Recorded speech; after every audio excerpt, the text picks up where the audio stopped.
Hello, friends. This is another episode of the program Empire of Lies, in which we discuss manipulation and disinformation in the Russian media. A loud escalation contour. In recent broadcasts, the hosts, from Olga Skabeeva to Vladimir Solovyov, discussed more than just tactics or emotions.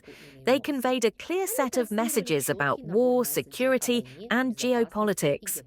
The US is allegedly supplying Kyiv with intelligence and long-range missiles. Tomahawks and Barracudas are turning the conflict into a direct clash with the West. Europe is portrayed as either weak or treacherous. And radical threats against Ukrainian cities and European capitals are presented as response logic.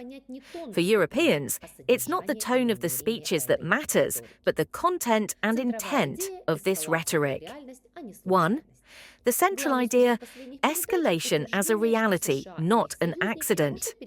The main theme of recent broadcasts is the claim that the US and its allies have already crossed a red line, the transfer of intelligence for strikes against Russia's energy sector, and the discussion of delivering cruise missiles with a range of 2,000 to 2,500 kilometers. This is presented as a fact, as an inevitable turn of events, after which relations between Moscow and the West will supposedly become completely different. The focus on long-range capabilities serves a dual function. On the one hand, it serves as a warning. Supposedly, the transfer of such weapons creates a new, qualitatively different threat to Russia. On the other, it serves as a tool for mobilizing domestic political support. If the West is willing to go that far, then it needs to consolidate society and strengthen military and civilian measures. The rhetoric is structured to legitimize any retaliatory measures, including strikes on infrastructure in Ukraine and symmetrical responses against European targets, even with eloquent statements about no desire for human casualties. 2. The enemy is made universal. From Kyiv to Brussels, broadcast texts systematically expand the circle of culprits. Not only the Ukrainian leadership and not only NATO are becoming the target of criticism.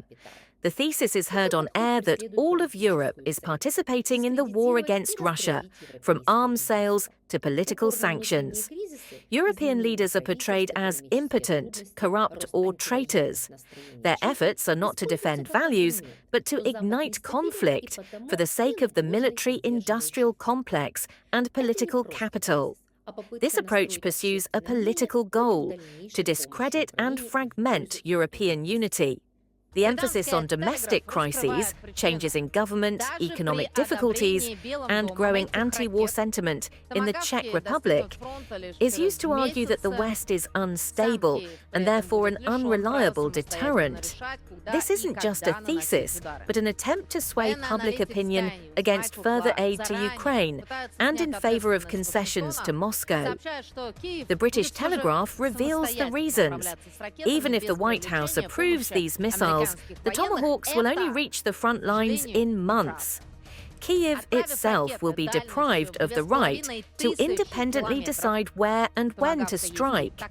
Sky News military analyst Michael Clare is trying to deflect Washington's responsibility in advance, stating that Kyiv will still manage the missiles independently without the assistance of the American military. This, unfortunately, is untrue. By launching missiles with a range of 2,500 kilometers, the Tomahawk also has such a modification, Washington is effectively entering the war. 3. Terror as a tool of pressure and the normalization of threats. The image of retaliatory hell regularly returns to the broadcasts. Strikes on infrastructure, urban blackouts, the destruction of key infrastructure, hints at tactical and even nuclear options. Despite declarations of avoiding casualties, the narrative justifies and extols the idea of total retaliation if red lines are crossed. This is dangerous for two reasons. First, Such rhetoric blurs the boundaries between military and civilian targets. Energy grid infrastructure and transportation are no longer simply economic assets, but legitimate targets. Secondly, constant hints at indirect but harsh countermeasures, including strikes on ports, logistics, and, in some speeches, reducing the city to rubble, create a psychological effect of intimidation and normalize escalation. 4. Informational work on the domestic front broadcasts serve a significant mobilization function within Russia itself. They paint an image of the enemy, highlight the threat providers, the US, Britain, dishonest Europeans, and develop acceptable responses, from strengthening air defenses to possible preventive strikes. For the authorities, this is a convenient way to shift attention to the external threat, justify military spending, and limit dissent. For Europe, this is a signal. The Russian public agenda is preparing a public justification for harsher and more risky actions. It's not just the statements of politicians in Moscow that are important. It's important that the general public is already learning to perceive escalation as an appropriate response. This was the program Empire of Lies. See you soon.